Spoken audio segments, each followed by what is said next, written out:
എല്ലാവർക്കും സ്നേഹവന്ദനം. സുഖമായിരിക്കുന്നു എന്ന് കരുതുന്നു. ഏതായാലും ദൈവം നിങ്ങളെ അനുഗ്രഹിക്കട്ടെ. സുഖമല്ലെങ്കിൽ ഈ അനുഗ്രഹ ആശംസ കൊണ്ട് തന്നെ കർത്താവ് നിങ്ങളെ സന്ധിച്ചോളൂ. I know it.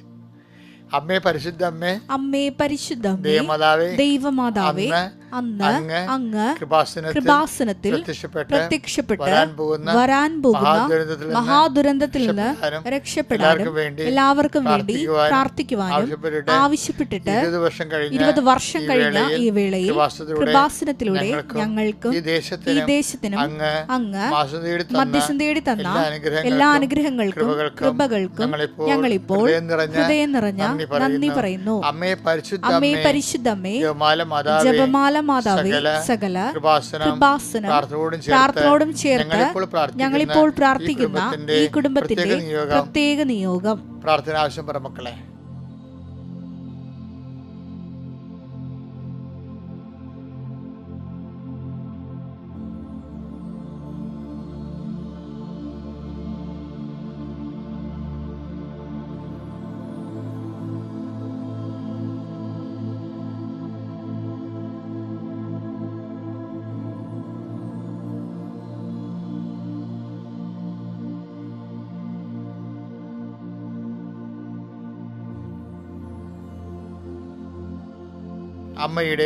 അമ്മയുടെ പ്രത്യക്ഷീകരണത്തിന്റെ ഈ ദ്വാദശക വേളയിൽ ഞങ്ങൾക്ക് സാധിച്ചു തരുവാൻ കനിയണമേ. ആമേൻ. വിശ്വാസ പ്രമാണം. സർവശക്തനായ പിതാവും ആകാശത്തിന്റെയും ഭൂമിയുടെയും സൃഷ്ടാവുമായ ദൈവത്തിൽ ഞാൻ വിശ്വസിക്കുന്നു. അവിടുത്തെ ഏകപുത്രനും ഞങ്ങളുടെ കർത്താവുമായ ഈശോമിശിഹായിലും ഞാൻ വിശ്വസിക്കുന്നു. ഈ പുത്രൻ പരിശുദ്ധാത്മാവിനാൽ ഗർഭസ്ഥനായി കന്യകാമറിയത്തിൽ നിന്ന് പിറന്ന് പൊന്തിയോസ് പീലാത്തോസിന്റെ കാലത്ത് പീഡകൾ സഹിച്ച് കുരിശിൽ തറയ്ക്കപ്പെട്ട് മരിച്ച് അടക്കപ്പെട്ട് പാതാളങ്ങളിൽ ഇറങ്ങി മരിച്ചവരുടെ ഇടയിൽ നിന്ന് 3-ാം നാൾ ഉയർത്ത് സ്വർഗത്തിലേക്ക് എഴുന്നള്ളി സർവശക്തിയുള്ള പിതാവായ ദൈവത്തിന്റെ വലതുഭാഗത്തിരിക്കുന്നു. അവിടെ നിന്ന് ജീവിക്കുന്നവരെയും മരിച്ചവരെയും വിധിക്കുവാൻ വരുമെന്നും ഞാൻ വിശ്വസിക്കുന്നു. പരിശുദ്ധാത്മാവിലും ഞാൻ വിശ്വസിക്കുന്നു. വിശുദ്ധ കത്തോലിക്കാ സഭയിലും പുണ്യവാന്മാരുടെ ഐക്യത്തിലും പാപങ്ങളുടെ മോചനത്തിലും ശരീരത്തിന്റെ ഉയർപ്പിലും നിത്യമായ ജീവിതത്തിലും ഞാൻ വിശ്വസിക്കുന്നു. ആമേൻ. സ്വർഗ്ഗസ്ഥനായ ഞങ്ങളുടെ പിതാവേ, അങ്ങയുടെ നാമം പൂജിതമാകണമേ. അങ്ങയുടെ രാജ്യം വരണമേ. അങ്ങയുടെ തിരുമനസ് സ്വർഗത്തിലെ പോലെ ഭൂമിയിലും ആകണമേ. അന്നു വേണ്ടുന്ന ആഹാരം ഇന്ന് ഞങ്ങൾക്ക് തരണമേ. ഞങ്ങളോട് തെറ്റ് ചെയ്യുന്നവരോട് ഞങ്ങൾ ക്ഷമിക്കുന്നത് പോലെ ഞങ്ങളുടെ തെറ്റുകൾ ഞങ്ങളോടും ക്ഷമിക്കണമേ. ഞങ്ങളെ പ്രലോഭനത്തിൽ ഉൾപ്പെടുത്തരുതേ, തിന്മയിൽ ഞങ്ങൾ രക്ഷിക്കണമേ. ആമേൻ. നന്മ നിറഞ്ഞ മറിയമേ, സ്വസ്തി. കർത്താവ് അങ്ങയുടെ കൂടെ സ്ത്രീകളിൽ അങ്ങ് അനുഗ്രഹിക്കപ്പെട്ടവളാകുന്നു. അങ്ങയുടെ ഉദരത്തിൻ ഫലമായി ഈശോ അനുഗ്രഹിക്കപ്പെട്ടവനാകുന്നു. പരിശുദ്ധ മറിയമേ, തമ്പുരാന്റെ അമ്മേ, പാപികളായ ഞങ്ങൾക്ക് വേണ്ടി ഇപ്പോഴും ഞങ്ങളുടെ മരണസമയത്തും തമ്പുരാനോട് അപേക്ഷിക്കണമേ. ആമേൻ. അനുദിന അനുഗ്രഹ പ്രാർത്ഥന. കർത്താവ്, ഇന്നത്തെ ദിവസത്തെ ഓർത്ത് നന്ദി പറയുന്നു. ജനുവരി 30-ാം തീയതി ആയിരുന്ന വ്യാഴാഴ്ച അങ്ങയുടെ തിരുമുറിവാളുന്ന വലതുകരത്താൽ അങ്ങയുടെ മക്കളെ ശിരസ് ആശീർവദിക്കപ്പെടുന്നു. കർത്താവിൻ്റെ കരുണ നിങ്ങൾക്ക് ആവശ്യിക്കട്ടെ.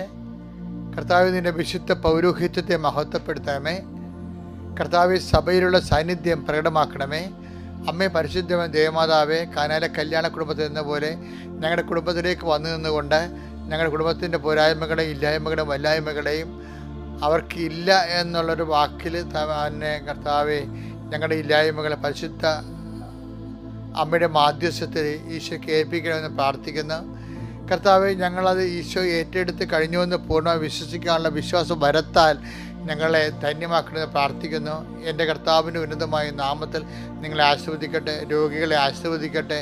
പീഡിതരെ ആശീർവദിക്കട്ടെ. കർത്താവിന് ഉന്നതമായ നാമത്തിൽ അസ്ഥിരോഗങ്ങളുള്ളവർ, മാനസിക വിഭ്രാന്തികളുള്ളവർ, ഉറക്കമില്ലാത്തവർ, നടക്കാൻ പറ്റാത്തവർ, കർത്താവ് കുഴഞ്ഞിരിക്കുന്നവർ, അതുപോലെ തന്നെ പ്രഷറിൻ്റെ അസുഖമുള്ളവർ, ചില കുഴഞ്ഞ് വീഴുമെന്ന് തോന്നുന്നവർ, എപ്പിലെപ്സി രോഗികൾ, ചുഴൽ രോഗികൾ, അപസ്മാര രോഗികൾ കർത്താവിൻ്റെ നാമത്തിൽ സ്പർശിക്കട്ടെ. കർത്താവിൻ്റെ വിശുദ്ധമായ രക്തം നിങ്ങളുടെ സ്ഥിതി തളിക്കപ്പെട്ട മാരക രോഗങ്ങൾ, ഡോക്ടർ മരണം വരെ മരുന്ന് കഴിക്കണമെന്ന് പറഞ്ഞിട്ടുള്ള രോഗങ്ങൾ ഇപ്പോഴും ഈശോയുടെ ഉന്നതമായ നാമത്തിൽ കൃപാസന ആൾത്താരെ ജീവനോടെ പ്രത്യക്ഷപ്പെട്ട പരിശുദ്ധ അമ്മയുടെ മാധ്യസ്ഥത്തിൽ മാരക രോഗങ്ങളും തീരാവേദികളും യേശു ക്രിസ്തുവിൻ്റെ നാമത്തിൽ മാറിപ്പോട്ടെന്ന് കൽപ്പിക്കുന്നു.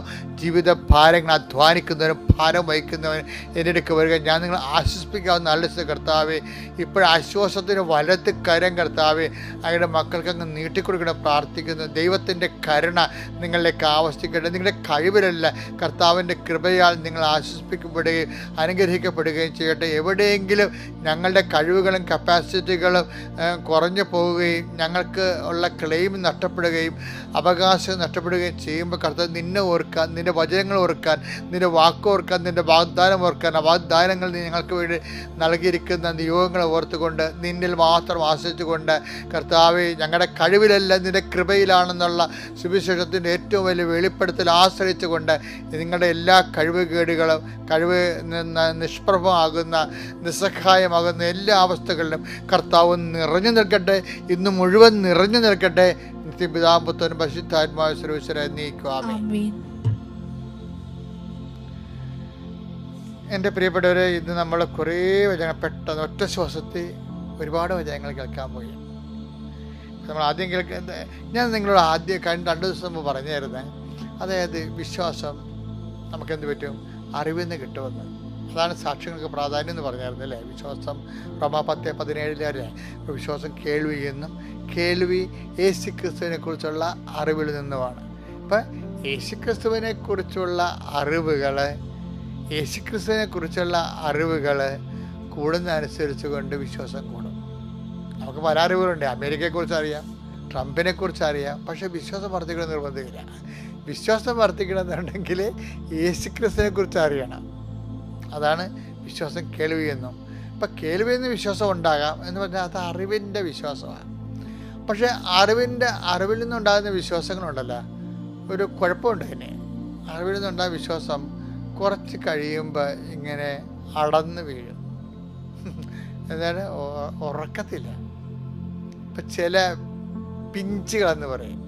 എനിക്ക് പണ്ട് ഈ മത്ത വളർത്തുന്ന ഒരു പരിപാടി ഉണ്ട്. മത്തക്കുരു കുഴിച്ചിട്ടിട്ട് ഞാൻ എല്ലാ ദിവസവും കുഞ്ഞുനാളിൽ അതിൻ്റെ കൂടെ പോകും. അത് ഓരോ പറമ്പിൽ, ഞങ്ങളുടെ ഓരോ പറമ്പിൽ ഇങ്ങനെ ചുറ്റി കിടക്കുമ്പോൾ എവിടെയാണ് പൂ വരുമ്പോൾ അതിൻ്റെ അറ്റത്ത് എവിടെയെങ്കിലും 2-3 പൂ വന്നതിന് ശേഷം പിന്നീട് ഒരു പിഞ്ച് വരും. പിഞ്ച് വരുമ്പോൾ അപ്പം തന്നെ ഞാൻ പുല്ലിട്ട് മൂടും. എന്താ കാര്യം അറിയാമോ? പിഞ്ചിന് വെയിൽ തട്ടായിരിക്കാൻ വേണ്ടി.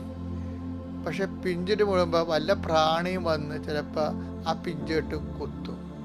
ചിലപ്പോൾ ഒരു പുഴു കുത്തണാണേ, അതോടുകൂടി പിഞ്ച് അടന്നു പോകും. ഈ കേൾവി എന്നുള്ള വിശ്വാസം ചില സ്ഥലത്ത് പിഞ്ച് പോലെ അടന്നു പോകും. അതാ അങ്ങനെ ഒരു കുഴപ്പമുണ്ടത്. പിന്നെ രണ്ടാമത്തെ വിശ്വാസമുണ്ട്. എന്താണ്? പ്രത്യാശ. നമ്മളെ നിരാശരാക്കുന്നില്ല. റോമ 5:5 പ്രത്യാശ.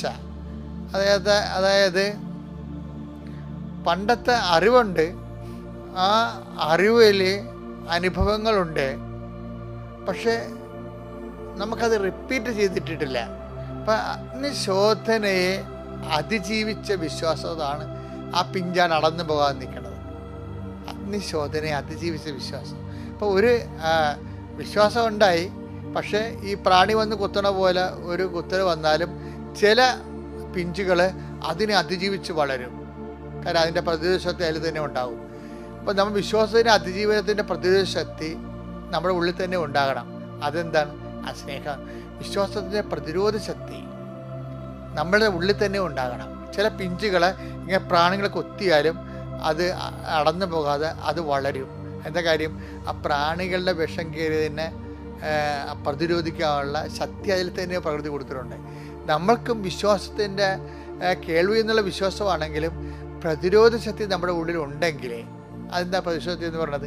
ഗലാത്യർ 5:6 സ്നേഹത്തിലൂടെ പ്രവർത്തന നിരതമായ വിശ്വാസമാണ് സുപ്രധാനം. അപ്പൊ ആ പിഞ്ച് അടന്നു പോകത്തില്ല. ഇങ്ങനെ ഒരു ഹേമം തട്ടിയാൽ പോലും അതിനെ ഈ സ്നേഹം കൊണ്ട് പ്രതിരോധിക്കും. ചില ആൾക്കാർക്ക് വിശ്വാസത്തെക്കാൾ ഉപരി ദൈവത്തോട് സ്നേഹമായിരിക്കും. അപ്പോൾ ദൈവത്തോട് സ്നേഹം ഉള്ളിലുണ്ടെങ്കിൽ വിശ്വാസത്തിന് അല്പം മങ്ങൽ തട്ടി അടന്നു പോയ പൗരവത്തിലാണെങ്കിലും നമ്മൾ അതിജീവിക്കും. അതാണ് അതാണ് അതിജീവിക്കും എന്ന് പറയണില്ലേ. 1 പത്രോസ് 1:7. ആ, കാരണം അഗ്നിശോധനയെ പ്രാണി വന്ന് കുത്തണല്ലേ പിഞ്ചില്. അതെ, അഗ്നിശോധനയെ അതിജീവിക്കണ എങ്ങനെയാണ്? അകത്ത് പ്രതിരോധ ശക്തി ഉണ്ട്. അതാണ് അത് ഗലാത്യർ 5:6 അനുസരിച്ചുള്ള സ്നേഹത്താൽ പ്രവർത്തനക്ഷമമായ, നമ്മൾ പ്രവർത്തിക്കുന്നത് എന്തുകൊണ്ടാണ്? ദൈവസ്നേഹത്താലാണ്. അപ്പൊ സ്നേഹത്താൽ പ്രവർത്തനക്ഷമമായ വിശ്വാസത്താൽ നശ്വരമായ സ്വർണത്തേക്കാൾ അഗ്നിശോധനയെ സ്നേഹത്താൽ പ്രവർത്തനക്ഷമമായ വിശ്വാസത്താൽ അതിജീവിക്കുന്ന നശ്വരമായ സ്വർണത്തേക്കാൾ വിലയേറിയതാണ് പരീക്ഷകളെ അതിജീവിക്കുന്ന നിങ്ങളുടെ വിശ്വാസം. ഈ പരീക്ഷകളാണ് ഈ പ്രാണി എന്ന് പറയുന്നത്. പിഞ്ചിൽ വന്ന് പ്രാണി കൊത്തും. പിഞ്ചെന്ന് പറയുന്നത് എന്താണ്? പൂവിൽ നിന്ന് വിരിയുമ്പോൾ ചെറിയൊരു കാ പോലെ വരുന്ന സംഭവത്തിനാണ് പിഞ്ചെന്ന് പറയുന്നത്. അപ്പം അതിൽ ചില സമയത്ത് പ്രാണികൾ വന്ന് കൊത്തുന്ന അഗ്നിശോധന ഉണ്ടാവും. ചില കായ്കൾ ചിലത് അപ്പത്തിന് അടന്നു വീഴും, ചിലത് അതിനെ അതിജീവിച്ചു കൊണ്ടുവരും. തണ്ട് മൂപ്പെത്തുന്ന വരെ അനുസരിച്ചുകൊണ്ട് പിഞ്ചുകൾ അടരാതിരിക്കും. മറ്റൊരു തണ്ടിന് മൂപ്പെത്തുന്ന വിചാരിച്ചുകൊണ്ട് ആദ്യം തണ്ട് ഇളയതാണെങ്കിൽ ചിലപ്പോൾ അടന്നു പോകും. അപ്പം നട്ടല് എന്ന് പറയണതും തണ്ട് മൂപ്പത്തണെന്ന് പറയണതും അഗ്നിശോധന അതിജീവിക്കണമെന്ന് പറയണതും ഒരു വ്യാവഹാരിക ഭാഷയാണ്. എന്ന് വെച്ച് കഴിഞ്ഞാൽ നമ്മൾക്ക് ദൈവസ്നേഹത്താൽ നമ്മൾ ഊട്ടി ഉറപ്പിക്കപ്പെട്ട് കഴിഞ്ഞാൽ നമുക്ക് അതിജീവിക്കാൻ പറ്റും. അപ്പോൾ ദൈവം നോക്കണമെന്ന് വെച്ച് കഴിഞ്ഞാൽ ഇതുപോലെ അതിജീവിത വിശ്വാസമുണ്ട്, അതിജീവിച്ച വിശ്വാസം. അപ്പോൾ നമ്മൾ ഈ ക്രോണോളജിക്കലായിട്ട് വളരുമ്പോൾ നമ്മൾക്ക് ഒരു 10-20 വയസ്സ് 25 വയസ്സാകുമ്പോഴത്തേന് ചിലർക്ക് അതിജീവിച്ച വിശ്വാസമുണ്ട്. അവർക്ക് എന്ത് തകർച്ച വന്നാലും കുലുങ്ങത്തില്ല. എന്താ കാര്യം? അവർക്ക് സ്നേഹത്താൽ പ്രവർത്തനക്ഷമമായ വിശ്വാസത്തിൻ്റെ ആന്തരിക അനുഭവങ്ങളുണ്ട്. എൻ്റെ ദൈവം ഇതെവിടെയെങ്കിലും കൊണ്ടുപിടിച്ച് കെട്ടും, ഞാൻ വിഷമിക്കാൻ അനുവദിക്കത്തില്ല, അവന് നിർമ്മലൻ അഴിഞ്ഞു പോകാൻ അനുവദിക്കത്തില്ല എന്നൊക്കെ പറയത്തില്ല. അത് അനുഭവമാണ്. ടേക്ക് ദ ബെഡഫോർഡ്. സങ്കീർത്തനം 16:10. അവിടുന്ന് എന്നെ പാതാളത്തിൽ തള്ളുകയില്ല, അങ്ങയുടെ പരിശുദ്ധൻ ജീർണിക്കാൻ അനുവദിക്കുകയില്ല. അത് വലിയ പ്രത്യാശയാണത്. അത് സ്നേഹത്താൽ പ്രവർത്തനക്ഷമമായ വിശ്വാസത്തിൽ നിന്ന് ഒരു വ്യക്തി നേടിയെടുക്കുന്ന പ്രത്യാശയാണ്. അത് വിശ്വാസം പ്രത്യാശയാൽ പരിപുഷ്ടമായിരിക്കുകയാണ്. അതുകൊണ്ടാണ് തൻ്റെ നിർമ്മലൻ അഴിഞ്ഞു പോകാൻ അനുവദിക്കത്തില്ലെന്ന് സ്വയം പ്രഖ്യാപിക്കുന്നതിൻ്റെ കാരണം ഇതാണ്. സ്വയം ഉള്ളതൊരു പ്രഖ്യാപനമാണ് ശരിക്കും പറഞ്ഞാൽ. ഇതൊക്കെ പ്രാർത്ഥനകളെല്ലാം പ്രത്യാശ നിർഭരമായ പ്രാർത്ഥനകൾ സുവിശേഷത്തിൻ്റെ പ്രഖ്യാപനമാണ്. ആ ജീവിതം അതിൻ്റെ വാഗ്ദാനങ്ങൾ പ്രാപിക്കുകയും ചെയ്യും, തദാനുസാരമുള്ള വാഗ്ദാനങ്ങൾ പ്രാപിക്കുകയും ചെയ്യും. അപ്പോഴേ ഓരോ നിമിഷവും ദൈവം ആഗ്രഹിക്കുന്നത് അറിവിൽ നിന്ന് പ്രത്യാശയിലേക്ക്, നിൻ്റെ വിശ്വാസം അറിവിൽ നിന്ന് പ്രത്യാശയിലേക്ക്, പ്രത്യാശയിൽ നിന്ന് ദൈവസ്നേഹത്തിൽ നിന്ന് അനുഭവത്തിലേക്കും അതിജീവനത്തിലേക്കും നീ അതിജീവിച്ച് വളരണമെന്നാണ് കർത്താവ് ആഗ്രഹിക്കുന്നത്. അതിനുവേണ്ടിയാണ് ഓരോരോ നെഗറ്റീവ് ഫീലിങ്സ് അനുഭവങ്ങളൊക്കെ ജീവിതത്തിൽ വരണത്. അതിന് നിങ്ങൾ പോസിറ്റീവായിട്ടാണ് സമീപിക്കേണ്ടത്.